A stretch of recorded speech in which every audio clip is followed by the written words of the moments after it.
네, 올해 입시에서 가장 큰 하두는 수시에서 지금 거의 한 70% 가까이의 모집 정원을 선발하는 것이고요. 그 중에서도 이제 학생부 교과 전형과 서류를 평가하는 학생부 종합 전형 이 두 가지가 상당히 많은데요. 뭐 서울 지역만 놓고 보면은 거의 30% 가까이 육박하고 전국으로 봐도 거의 20% 가까이 되기 때문에 여러분들이 좀 어려워하는 이 자기소개서를 어떻게 쓰는 것이 좀 이제 나중에 합격하는 도움이 될까 해서 오늘 주제를 학생부 종합전형 자기소개서 정복하기를 정해봤습니다. 여러분들 아다시피 학생부의 교과와 비교과 그리고 자기소개서, 추천서, 활동 내용 등을 종합평가한 후에 면접을 통하여서 최종 수험생을 선발하는 전형이 이제 학생부 종합전형인데요. 지금 현재 2015학년도부터 지속적으로 이제 선행학습을 통해서 수상한 내용 및 외부 스펙은 이제 최대한 반영을 배제하고 있고요. 또 교내 활동 중에서도요, 이 고교 현장에서 취득 가능한 내용만 평가하는 방향으로 학생부 종합전형 현재 지금 변화하고 있는데, 문제는 뭐냐면 이제 이 학생부 종합전형이 실시하는 대학들이 되게 많잖아요. 실제 대학마다 요구하는 인재상도 다르고 선발되는 수험생들의 성적도 제각기긴 한데요. 공통적으로 잘 살펴보시면 각 대학 입학 사정관들이 선호하는 기준은 존재하고 있다는 거죠. 그렇다면 수험생들은 어떻게 자기소개서를 작성하는 것이 좋을까? 대한교육협의회 자기소개서 공동 양식에서 요구하는 항목별 질문이 있습니다. 이걸 잘 이해하면 우수한 자기소개서를 쓸 수가 있고요. 실제 서류를 평가하는 대학 입학 사정관들이 고교 설명회 때 강조하는 내용을 잘 분석을 해보면 합격에도 한번 나갈 수 있는데요. 이 자기소개서를 항목별로 살펴보기 전에 대학 입학 사정관들이 평가하는 내용이 무엇인지 알아야 그에 맞는 이제 자기소개서가 완성이 될 수 있는데요. 입학 사정관들이 이제 서류 평가를 할 때 공통적으로 살펴보는 내용 중에 몇 가지 이제 예를 좀 들어볼게요. 첫 번째가 이제 수험생 본인이 지금 직접 작성한 글인가, 글을 잘 썼다 못 썼다를 떠나서요, 수험생이 먼저 작성을 해야 된다는 거고, 두 번째는 이 기본적인 건데요, 맞춤법하고 띄어쓰기 등 기본적인 어법을 정확하게 구사하고 있는지, 그다음에 세 번째는 주어진 환경 속에서 스스로 어떤 노력을 했는지 잘 드러나도록 지금 현재 작성이 되고 있는지, 그다음에 이제 네 번째는 책이나 인터넷에 찾은 내용을 그대로 인용을 하거나 또 사자성어 같이 좀 어려운 전문 용어들을 나열해서 이제 보여주기 위한 것, 특히 이제 진정성이 결여되지 않았나 이런 것들을 좀 살펴보고 있고요. 이제 다섯 번째를 보는 것이 이제 성실성, 그다음에 전공 적합성, 열정, 활동 내역의 일관성 등을 잘 나타내고 있는지를 보는 것이 공통적으로 보는 상황인데요. 자, 그렇다면 이제 공통적인 상황들을 토대로 우리 입학 사정관들이 좀 더 구체적으로 평가하는 내용을 좀 보게 되면은요. 첫 번째가 이제 학업 능력이죠. 아무래도 이제 이 학생들이 오해하는 것 중에 하나가 입학 사정관 같은 학생부 종합 전형은 내신에 그렇게 크게 영향을 받지 않는다고 하지만 학업 능력이라는 것이 이제 대학에 들어가서 공부를 해야 되기 때문에 내신 성적의 지속적인 발전 및 유지, 또 자기 주도 학습 향상이 이루어지고 있는가를 먼저 보고요. 두 번째는 학업의 활동이라 그래서 이제 동아리라든가 또 외부 활동을 얘기하는 건데요. 정말 진정성을 가지고 내실 있고 일관성 있게 자신의 현재 가고자 하는 목표를 지금 채워가고 있는지 하는 것들이고요. 세 번째는 이제 잠재력 부분인데요. 바로 발전 가능성입니다.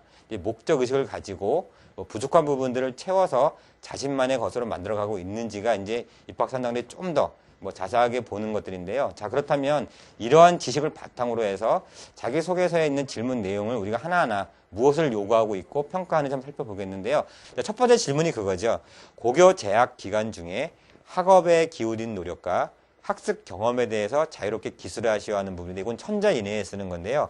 자, 요거는 이제 어떻게 쓰면 되냐면 3년 동안 지속적으로 학업 성적이 우수하게 유지가 되거나 상승된 요인이 무엇이고 자신만의 어떤 계획을 통해 내신을 잘 관리하였는지를 평가하는 항목이라고 볼 수 있겠고요.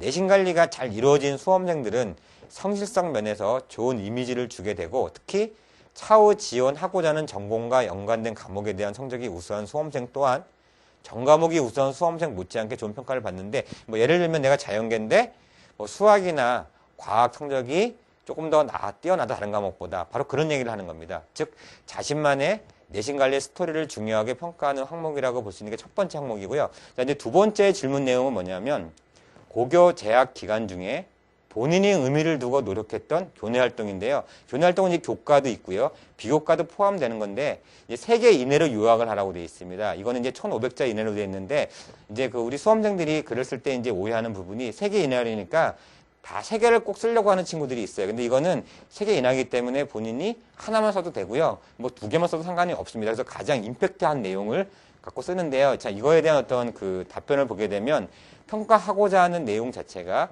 열정과 일관성, 그다음에 리더십 등으로 볼 수 있는데 작성하기 전에 먼저 알아야 할 것은 반드시 각기 다른 3가지 내용을 다 쓰려고 하지 않아도 뭐 감점이나 불이익이 있는 것은 아니라는 것이죠. 제가 조금 말씀을 드렸잖아요. 그래서 이제 글자 수가 제한되어 있어 오히려 부족하게 작성될 수 있어요. 3가 다 쓰다 보면.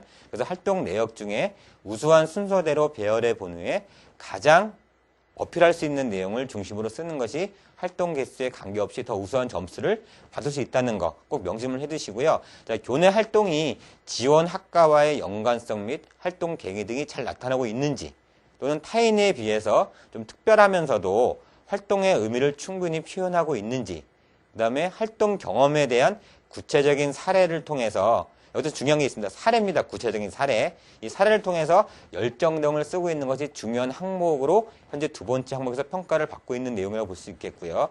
자, 그다음에 3번째 항목으로 보게 되면 뭐가 있냐면 학교 생활 중에 배려, 나눔, 협력, 갈등 관리 등을 실천한 사례를 들고 그 과정을 통해 배우고 느낀 점을 구체적으로 기술하셔야 이렇게 되어 있습니다. 이건 천자 이내 쓰게 되는데요. 여러분들이 이제 이 질문 내용을 좀 잘 이해를 해야 되는데 실제 질문 내용은 총 5가지로 되어 있습니다. 학생들이 이렇게 얼핏 보게 되면요. 한 2가지 또는 3가지 이렇게 볼 수 있는데요. 대부분의 수험생들이 그렇게 지금 생각을 하고 있는데 그러다 보니까 이제 질문 내용이 내가 글 내용에서 빠져나가는 경우가 있는데 질문 내용을 한번 살펴볼까요? 자, 여기 보면 실천한 사례는 우리가 얘기하는 배려, 나눔, 협력 같은 이제 4가지 항목을 다 집어넣어야만 이게 이제 점수가 되는 거고요. 어느 한 가지라도 빠지게 되면 감점이 될 수 있는 요인이 있다는 거예요. 그래서 이 배려, 나눔, 협력, 갈등 관리를 하나하나 구체적으로 좀 살펴보셔야 되겠고요. 2번째는 배우고 느낀 점에 대해서 구체적 기술 요구하는데 이 구체적이라는 말에 좀 염두를 두셔야 되기 때문에요. 구체적 사례라든가 내가 어떤 그런 좀 자세한 내용들을 요구하고 있다는 거. 그래서 이 5가지 질문 내용을 모두 활용해야 된다는 점을 잊어버리지 말고 이 3번째 질문에 답을 하시는데요. 이 질문 내용의 핵심은 갈등 관리 및 역경 극복으로 학교라는 조직 사회에서 문제를 바라보고 해법을 제시할 수 있는 융통성, 그 다음에 이제 문제 해결력 등을 평가하고 덧붙여서 진정성을 갖고 모두가 수긍할 수 있는 리더의 역할도 평가 항목으로 들어갈 수 있는데요. 자, 여기서 이제 글 작성할 때 주의할 사항은 뭐냐면 구체적인 사례가 없이 현실감이 결여된 추상적인 설명이나 형식적이고 일반적인 내용으로 작성하면 안 된다는 것이죠. 항상 질문해 보시면 구체적인 사례라는 것이 있습니다. 여러분들이 질문 내용을 잘 읽어보시고 꼭 그렇게 자기만의 독특한 사례들을 잘 발굴을 해서 그 내용을 쓰시게 되면 좋은 점수 받을 수 있다고 보실 수 있겠고요. 3번째 항목은. 자, 그 다음에 이제 그 마지막에 이건 대학마다 다른 건데요. 선택사항으로 이제 대학별 자율문항 한계가 있습니다. 이건 이제 천자인인데 질문 내용이 이제 대부분의 학교들이 지원 동기, 내가 왜 이 학과에 지원했거나 또는 이 학교에 지원한 동기, 그다음에 앞으로 이제 대학에 들어오게 되면 어떻게 학업 계획 등을 세워서 공부를 할 것인가 하는 것을 평가하는 항목으로서 뭐 잠재력이나 전공 적합성 등으로 지원 동기가 명확하여서 설득력이 내포되고 있는가, 또는 희망하는 학과가 단순하게 지금의 상황을 의식하여서 트렌드를 따라가고 것이 아니고 일관성 있게 꾸준히 활동 내역이 이루어지고 있는가를 평가하는 항목이기 때문에 여기 같은 경우는 이제 지원 동기를 잘 쓰는 것이 되게 중요한 4번째 항목을 볼 수 있는데요. 이 자기소개서 지금 현재 이 4가지 항목을 살펴봤는데요. 이 자기소개서는 학생부 종합전형을 지원하고자 하는 수험생이라면 학년에 관계없이 가능한 빨리 희망 대학 및 학과에 맞추어서 초안을 작성한 후에 꾸준히 학교 선생님이라든가 뭐 이쪽에 알고 계시는 지인들이 계시다면 참석을 받아서 자신만의 스토리로 만들어 나가는 것이 굉장히 중요한 합격의 지름길이고요. 각 대학별로 지금 현재 입학사정관 분들이 설명회를 통해서 알려주는 포인트들이 있습니다.